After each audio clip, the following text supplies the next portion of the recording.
My little daughter was crying, holding my shirt tightly while her tears fell on my hands. She looked at me with her trembling voice and said in simple words, "Mom, did Dad leave us for another woman?" Her small face was full of pain and my heart broke. I knelt down and wiped her tears and asked softly, "No, baby, who told you that?" She sniffed, wiped her nose, and said, "Auntie told me." The moment I heard that, something inside me cracked. My sister had crossed a line she had no right to cross. Without thinking, I picked up my phone and called her. The call didn't start with shouting. It started with cold silence. She said hello, and I replied in a calm but sharp voice that even surprised me. I told her exactly what my daughter had said. Instead of apologizing, instead of showing even a little guilt, she laughed lightly as if it was something small. That moment changed something in me. I wasn't just a hurt mother. I became a woman who had been pushed too far by life, by betrayal, by people who were supposed to love me. My sister had always been the type who kept bitterness hidden behind fake smiles. She enjoyed small victories that hurt others. When my husband left a few months ago, she pretended to support me, but secretly she loved my pain. She whispered things in my daughter's ear, hoping to destroy the only trust I had left. But she didn't know what losing trust does to a mother. It wakes something powerful inside her. After ending the call, I held my daughter close and promised myself she would never again hear such poison. My daughter's tears dried slowly, but something new grew inside me, anger mixed with strength.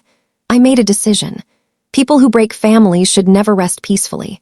My husband had already walked out like his vows meant nothing. But my sister, she was a different kind of traitor, and I was done forgiving. That evening, after putting my daughter to bed, I sat alone in the quiet house and thought about everything that had happened in the past 2 years. The happy marriage, the lies, the emotional cheating, the nights he came home late smelling like perfume that wasn't mine. Then the final moment when he left without looking back. I had survived that, but I didn't expect a knife from my own sister. I remembered how she always compared her life with mine, how she hid jealousy behind compliments, how she would praise my husband more than necessary, how she enjoyed seeing cracks in my marriage. I understood now, she wasn't just telling lies to my daughter. She wanted to replace me emotionally, maybe even more. I began connecting dots I had ignored. My hands shook, not with fear, but with intensity. If she wanted to destroy my family, I would show her what destruction really felt like. I opened my laptop and started digging. My sister had secrets. She had a messy life, unpaid bills, hidden relationships, and a job she hated but pretended to love. She gossiped about everyone, made enemies quietly, and wore an image of perfection that was nothing but a glass shell. And I knew exactly how to break glass, slowly, painfully, and loudly enough for everyone to hear. While I researched, I felt my old self returning, the strong woman I used to be before heartbreak crushed me. I started gathering screenshots, messages, old texts she wished she had deleted. I knew the right people to send them to. I knew the right places to expose her. The revenge wasn't loud yet. It was silent preparation, the kind that grows like a storm far out at sea. When I finished, I closed the laptop and looked out the window. My daughter slept peacefully in her room. She had no idea that her innocent question had opened a door inside me that had been locked for too long. And once a door like that opens, it never closes again. The night passed slowly, but my determination didn't fade. By sunrise, I was ready for the first move. The next morning, I went to work with a calm smile, but inside me, a quiet fire burned. I acted normal, greeted colleagues, pretended everything was fine. But revenge is not rushed. It is prepared with patience, emotion, and timing, and I had all three. During lunch break, I received a message from one of my sister's old friends, someone she had betrayed long ago. This friend never forgave her, and when I reached out last night, she responded quickly. Now she had sent me information, evidence, stories, everything I could use. My sister had hurt many people, and they were ready to help me hurt her back. My phone vibrated again. Another message from someone else. Another person she had lied to. Another person she had manipulated. Every piece of information added a new spark to the fire inside me. Suddenly I realized I wasn't alone in this. My sister had built her life on breaking others, and now all of them wanted to watch her fall. I started with something small. I sent a few screenshots to her workplace anonymously.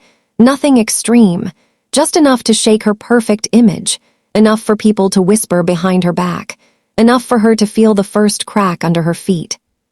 By evening, she called me. Her voice sounded stressed, confused, a little scared. I answered calmly, softly even. She asked if I had done something. I told her I had no idea what she was talking about. Her silence told me she didn't believe me, and that made me smile in a way I hadn't smiled in months. But this wasn't just about revenge. It was also about rebuilding myself. I started taking my daughter out more. Parks, beaches, ice cream shops. She laughed more, talked more, healed more. Every time she smiled, the fire inside me cooled just enough to remind me why I was doing this. Revenge wasn't my end goal. Peace was. One evening, while I braided her hair, she asked again about her father. This time, I didn't feel pain. I felt clarity. I told her that sometimes adults make mistakes, and sometimes those mistakes hurt people they love. She nodded slowly, understanding more than a child should, but she trusted me, and that was enough. Meanwhile, my sister's life was slowly cracking. People avoided her. Her boss questioned her. Her friends doubted her. She felt watched. She felt judged. She felt alone. The same loneliness she tried to throw into my home. But I wasn't finished.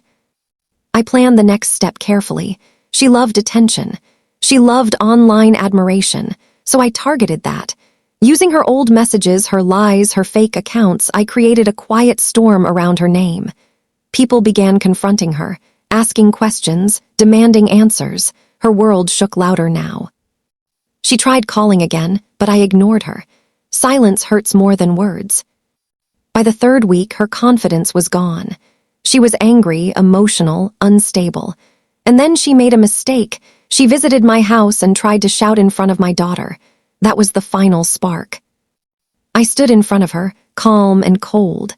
I told her that she would never again speak to my daughter, that she had broken all trust, that she had triggered something inside me she could never control again. She tried to deny everything, but her voice cracked. Her eyes trembled. She knew she had lost. Her fall had started, and there was no turning back. Her downfall became a story people whispered about. She was suspended from her job. Her relationships collapsed. Friends turned into strangers. She finally knew what it felt like to live with the emptiness she had tried to plant in my life.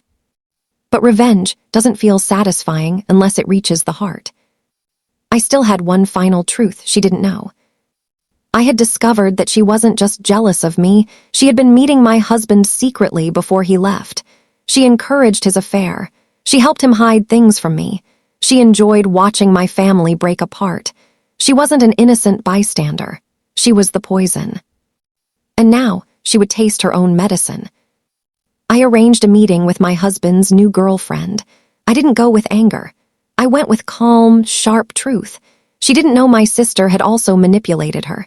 She didn't know my sister had told my husband lies about me to make him leave faster.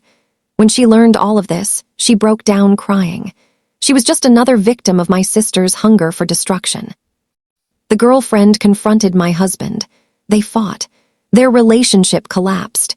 Everything my sister had tried so hard to break fell apart in her own hands. When my husband came to speak to me the next day, he looked exhausted, defeated. He tried to apologize. He tried to explain. But I wasn't the broken woman he left. I was stronger, calmer, colder. I told him forgiveness wasn't mine to give anymore. He had lost that right the moment he walked away from his daughter. He stood silently, realizing this was the final ending. And I closed the door. Not with anger. With peace. The real victory was not destroying others. It was rebuilding myself. Over the next months, my life changed. My daughter grew happier. I healed. I started earning more, meeting better people, enjoying moments I once took for granted. And every night when I looked at my peaceful home, I felt proud of the woman I had become. My sister moved away. No one heard much about her anymore. She carried her own storm wherever she went. She had to rebuild from ashes she created herself. And me, I finally lived without fear. I learned that betrayal can break you, but it can also awaken you. I learned that revenge can be silent, slow, and powerful. and I learned that a mother's strength is something the world should never underestimate. My story didn't end with pain. It ended with freedom and a new beginning.